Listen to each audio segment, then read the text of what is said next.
Ciao ragazzi, LordTeox here and welcome to another Genshin Impact video. Today we have the new shop reset. We're gonna talk about the two new amazing character, weapons and everything you need to know about the new shop. I would also like to remind you a couple of things about this period on Genshin Impact, but that will be at the end of the video. Let's go!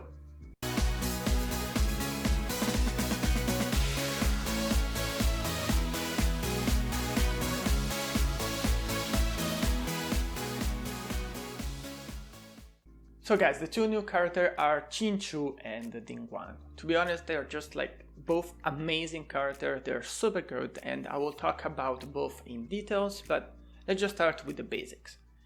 Free-to-play player, you don't have neither of those two characters, like go for Xingqiu. This is like your 100% choice.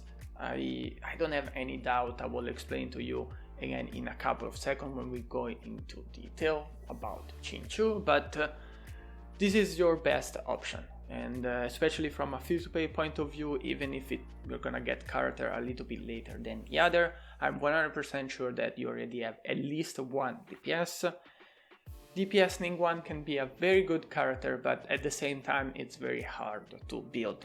So guys, free-to-play player, go for Xingqiu right away. The other option, and we can talk about a little bit like a low budget player or Dolphin, I will say. So first things, we already know that we have the new Wu Tao banner and we will get Xingqiu in this banner. So if you're willing to wish for Wu Tao, probably you will get already Xingqiu at least maybe one time. So this is another reason why you should not spend your star glitter in Xingqiu. At the same time, if you go for Wu Tao, it's maybe because you're looking for a main DPS, but again, Ningguang is not your best choice. Also guys, if you just complete the event we just had and you had the opportunity to get one of those two characters, choose this character or pick this character for Constellation is 100% not worth it. So please don't do that, just like keep it like at C0, C1 on both characters. Yes, maybe a little bit Ningguang, but in general it's not worth it guys, so don't spend your star glitter in this way. First character we're gonna talk about is Ningguang. So it's a very good single target main DPS guys. Is a geo character though, so remember that apart from Crystallize, the elemental reaction you will get out of her are like 0. And the reason why before I said that can be good to pick Ningguang is because if you need to build it as a main DPS, that 99% of the people that's what they do, you need at least a Constellation 1 for be a very good main DPS, plus good artifact, a geo bonus artifact, so it's not really, I would say, the best and easy character to build and use as a main DPS. So with the playstyle you also gonna have with Ningguang is to like focus a little bit more on charge attack for dealing the maximum amount of damage, plus using a lot the elemental skill, and the charge attack will also grant you the you can stun the enemy a little bit easier than other character, especially if you don't use a claymore user. The other good things guys, in the new 1.4 update we will get kinda, I will not call it a buff because it's not like the geo buff, but Ningguang will get some bug fix regarding the elemental burst and also the attack, so the animation. So this is definitely a good point and will make it a little bit stronger. So guys, in general, if you need a DPS, if you don't want to wish for Wu Tao, if you don't have Ciao, if you need another DPS for the Spiral Abyss, you can go and pick Ningguang, but please don't go for Constellation 1 just because you heard me or some other people say, ah yeah, with the Constellation 1 is amazing, so you need to like pick Ningguang because you have Constellation 1, and so go on, you start like you need a catalyst and stuff like that, resources, so don't do that please, okay? Next character guys, Xingqiu. So in general is already part of my best team in Genshin Impact. It's between the two, is, as I said before already, is 100% the best choice you can make. It can be your main healer, it can be your burst support damage for your carry, it can be a carry, so you can actually, there are people that build it as a main DPS that require a little bit more of course, artifact structure and stuff like that, but in general, guys, it's an amazing character. Can help your team when he's in the field and when he's out, thanks to elemental skill and burst.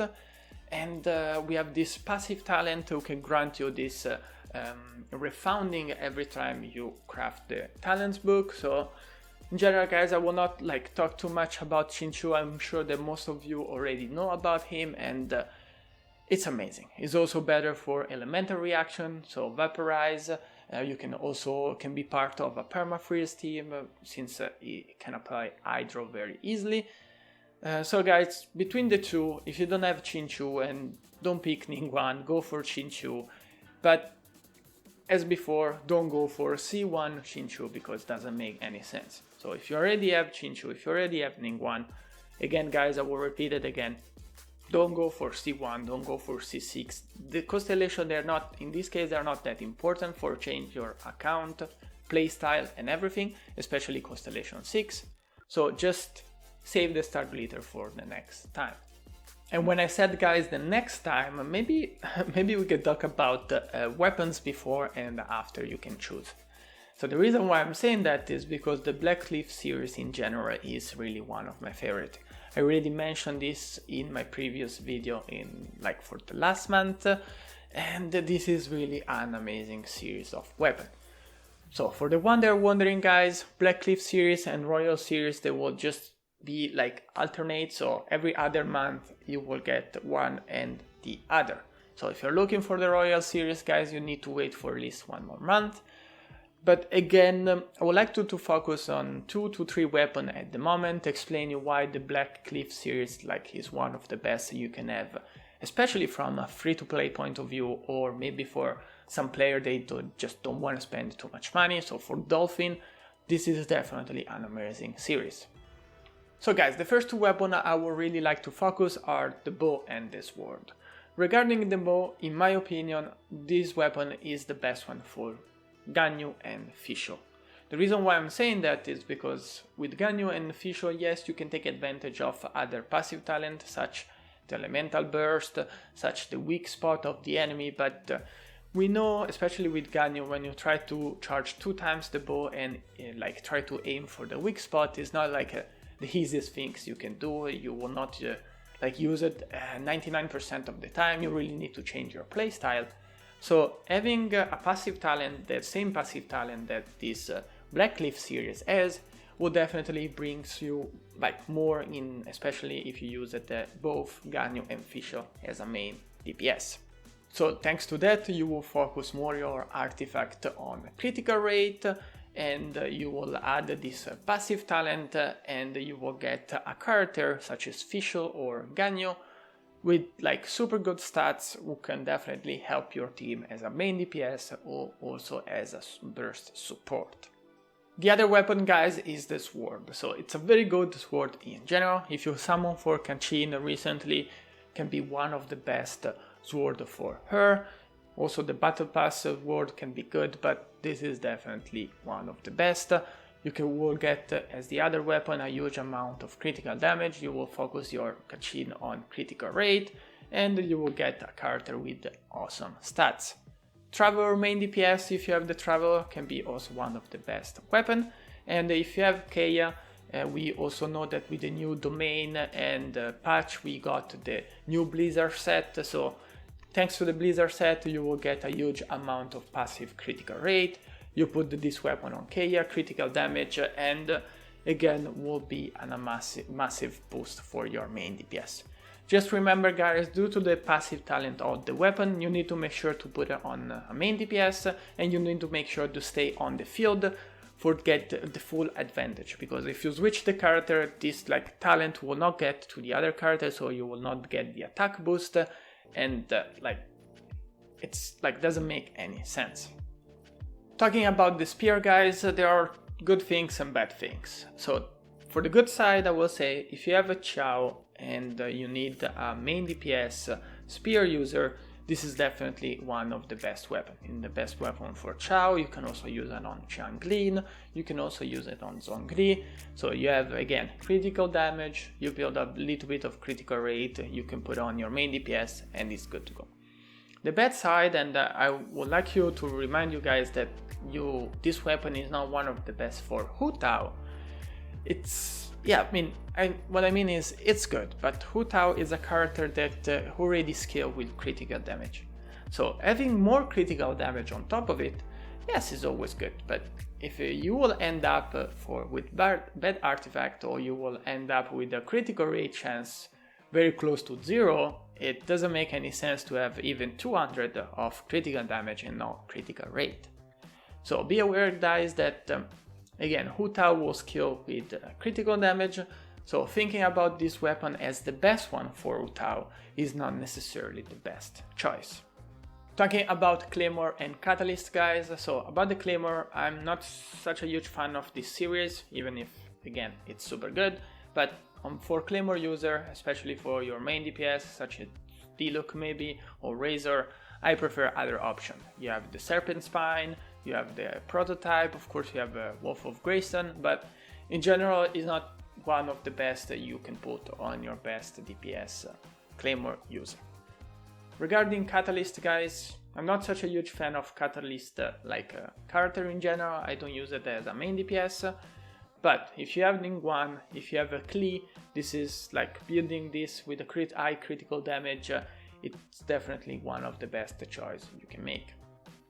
Before we finish the video, guys, I would like to remind you 2 quick things. First one is regarding the Spiral Abyss. So today the Spiral Abyss reset as well. And of course, guys, in case you skip it at the beginning, we have the new Blessing Moon. And we saw already this with the Geo buff, with the other character. The Blessing Moon will just like help the new character. So in this case, we think about right away of Hu Tao, since character with less than 50% HP will deal more damage. So don't miss the 600 Primogems, guys, it's very important, and go good luck.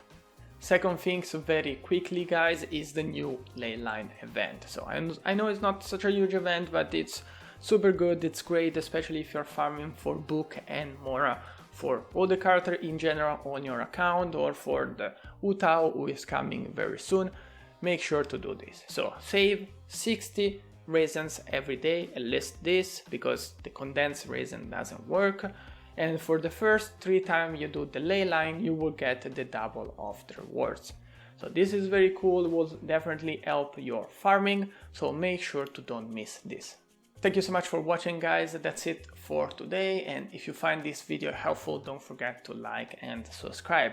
And like usual, guys, don't be shy. If you have any question, just leave it down below in the comment. I will be more than happy to help you.